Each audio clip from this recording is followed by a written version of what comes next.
ಕೆಲವು ದಿನಗಳಿಂದ ರಾಜ್ಯ ರಾಜಕೀಯ ವಲಯದಲ್ಲಿ ತೀವ್ರ ಕುತೂಹಲ ಕೆರಳಿಸಿದ್ದ ಬೆಳವಣಿಗೆಗಳು ಇಂದು ಮಹತ್ವದ ತಿರುವು ಪಡೆದುಕೊಂಡಿವೆ.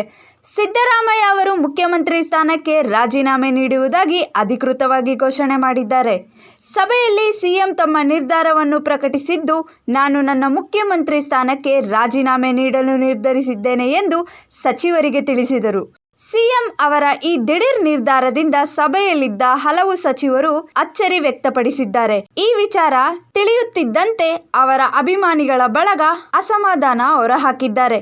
ಸಿದ್ದರಾಮಯ್ಯ ಅವರು ದಿಢೀರ್ ಈ ನಿರ್ಧಾರ ತೆಗೆದುಕೊಂಡಿರುವುದು ಸರಿಯಲ್ಲ ಎಂದು ಅಭಿಮಾನಿಗಳು ಹೇಳಿದ್ದಾರೆ.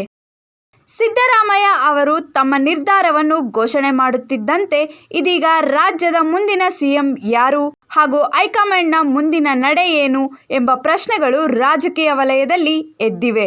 ಈ ಬೆಳವಣಿಗೆಗಳ ಬೆನ್ನಲ್ಲೇ ಇದೀಗ ಮುಖ್ಯಮಂತ್ರಿ ಹುದ್ದೆಯ ಪ್ರಮುಖ ಆಕಾಂಕ್ಷಿಯಾಗಿ ಡಿಕೆ ಶಿವಕುಮಾರ್ ಅವರ ಹೆಸರು ಜೋರಾಗಿ ಕೇಳಿಬರುತ್ತಿದೆ.